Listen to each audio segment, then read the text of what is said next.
অনেকদিন পর ইনস্টাগ্রামে একটা প্রশ্ন আসলো যে দাদা এক্স আবার ফিরে আসতে চাই, কি করব? চলো দেখি কি করা যায়। তার আগে আমার কয়েকটা প্রশ্ন আছে। কেন ফিরে আসতে চাই? সে কি নিজের ভুল বুঝতে পেরেছে? ব্রেকআপটা কেন হয়েছিল? আরও অনেক প্রশ্ন আছে যেগুলোর উত্তর জানতে পারলে তবে আমি প্রিসাইজ উত্তর দিতে পারবো। তাও কিছু পার্সপেক্টিভ আমি ডেফিনেটলি শেয়ার করব। তার আগে আমরা এই জিনিসটাকে দুভাবে দেখব। এক, আমরা যদি তার কাছে ফিরে যাই বা তাকে ফিরিয়ে নিই তাহলে কি হবে, বা আমরা যদি তাকে ফিরিয়ে না নিই তাহলে কি হবে। তুমি যদি ফিরে যাওয়ার সিদ্ধান্ত নাও তাহলে তোমার বেস্ট কেস সিনারিও কি হতে পারে? তো বেস্ট কেস সিনারিও এটা হতে পারে যে সে এতদিন তোমার থেকে আলাদা থাকার পর এখন সে নিজের ভুলটা বুঝতে পেরেছে, ও নিজেকে সত্যি শুধরাতে চায়, বা যেটার জন্য ব্রেকআপটা হয়েছিল সে সেটা শুধরাতে চায়। ব্রেকআপের পেছনে যদি তার ভুল থাকে তাহলে সে সেটা স্বীকার করতে চায়, বা সে বলছে হ্যাঁ আমার ভুল ছিল, মানছি আমি। এখন তোমার সাথে সে আবার ভালোভাবে ব্যবহার করবে, তোমাকে হারানোর ভয়ে সে তোমাকে যতটা সম্ভব হ্যাপি রাখার চেষ্টা করবে, তাই তো? মোটামুটি সব ভালো ভালো জিনিসপত্র হবে তোমার সাথে। যদি এরকম ভালো ভালো জিনিস হওয়ার পসিবিলিটি থাকে তাহলে তো কোনো সমস্যাই নেই। কিন্তু আমরা এই কয়েনের উল্টো পেটটাও একটু দেখব। ওকে, ওয়ার্স্ট কেস সিনারিও কী হতে পারে? তোমাদের মধ্যে যেসব পুরনো টপিক নিয়ে ঝামেলা হতো সেগুলো আবার রিপিট টেলিকাস্ট হবে, এবং আবার সেই ব্যথা পাওয়া, এবং বোনাস হিসাবে ব্যথা পাওয়া তো বটেই, মানে নেক্সট ওকে যখন চান্স দেবে তুমি, তখন যে একটা ব্যথা পাওয়ার পিরিয়ড চলবে 5-6 মাস, যতদিন তুমি টলারেট করতে পারবে।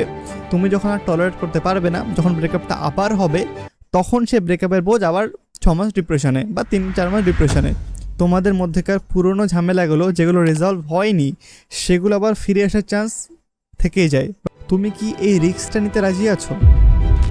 তোমার কি মনে হয়, তুমি কি সত্যি এতটা রিস্ক নিতে পারবে? Are you ready for the worst case scenario?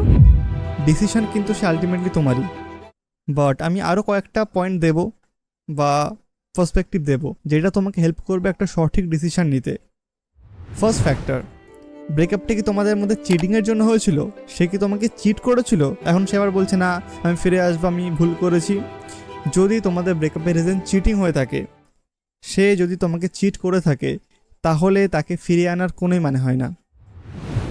যে একবার চিট করবে সে কিন্তু বারে বারে চিট করলেও করতে পারে, এবং সে যদি চিট নাও করে, সে যদি সত্যিকারে শুধরেও যায়, তাহলেও তুমি তাকে সন্দেহের চোখে সবসময় দেখবে। তোমাদের মধ্যে যে আগের একটা হেলদি সম্পর্ক, যেটা ট্রাস্ট, সেটার কোনোদিনই বিল্ড হবে না। তুমি সবসময় তাকে একটা সন্দেহের নজরে দেখবে। সেকেন্ড ফ্যাক্টর, যেটা একটু গুরুত্বপূর্ণ, সে কি আদৌ একটা ভালো মানুষ তো? মানে তোমাকে ভালোটা হলে বাসে তো? কি মনে হয়, আদৌ ভালো মানুষ? নিজের সাথে একটা অনেস্ট উত্তর দাও। যদি মনে হয় যে হ্যাঁ একটু মিসআন্ডারস্ট্যান্ডিংয়ের জন্য আমাদের ব্রেকআপটা হয়েছিল, বাট এখন আমরা ঠিক আছি, বা এখন আমরা দুজনে মিলে, বাট এখন সে আমার কাছে ফিরে আসতে চায় এবং আমিও একটু একটু কোথাও না কোথাও চাই তাকে ফিরিয়ে আনতে, সেই জন্যই আমি এত কষ্ট করে জিজ্ঞাসা করছি লোককে যে দাদা আমি কি তাকে ফিরিয়ে আনবো?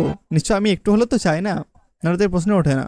ওকে, যদি ফিরে যাও সেটার জন্য আমি এটা বলছি, তাহলে একটা নতুন কিছু রুলস বানাও যে হ্যাঁ এই কথাগুলো তুমি বলতে পারবে না, বা এই জিনিসগুলো তুমি করতে পারবে না, একটা রুলস বানাও। আর আরেকটা কথা, আমি কিন্তু ধরেই নিচ্ছি যে তুমি কনফিউজ, এই জন্য তুমি আমাকে ডিএম করছো বা আমার ভিডিও দেখছো। এবার তুমি যদি কনফিউজ না থাকো, তুমি যদি রাজি থাকো যে হ্যাঁ ঠিক আছে আমি আবার আরেকটা চান্স দিতে চাই আমাদের ভালোবাসাকে, তাহলে তো এসবের কোনো মানেই হয় না, তাই না? অনেক ঘুরিয়ে পেঁচিয়ে এদিক ওদিক আজে বাজে কথা বললাম, এবার আসি ফাইনাল কনক্লুশনে। ওকে, তো একটা জিনিস তো তুমি জানোই যে যেই জিনিসটা একবার ভেঙে যায়, তো সেই ফাটলটা আর কোনো দিনই কোনোভাবেই পূরণ করা সম্ভব হয় না। তো একটা ফাটল ধরে গেছে বা লেগে গেছে, তো সেটা আমার মনে হয় না কোনো দিনে জোড়া লাগতে পারে। একবার ব্রেকআপ যে তোমাদের মধ্যে হয়ে গেছে, তো তোমাদের মধ্যে যদি আবার নেক্সট কখনও ছোটোখাটো ঝগড়া হয় না, তখন তোমাদের মধ্যে আবার ব্রেকআপ চলবে। মানে একবার যেহেতু ব্রেকআপ হয়ে গেছে সেহেতু এবার এটা তোমাদের প্যাটার্ন দাঁড়াবে, তোমরা আবার কথায় কথায় ব্রেকআপ করবে। You are smart enough to understand what I am trying to say, তাই তো? দেয়ার আর লট অফ আদার পিপল যারা তোমাকে সত্যিকারে ভালোবাসবে, তুমি তো আশেপাশে দেখতে পারো। ঠিক আছে, ভেবে দেখো। টাটা। নিজে ভালো থাকো, আশেপাশের মানুষদের ভালো রাখো। Piece out.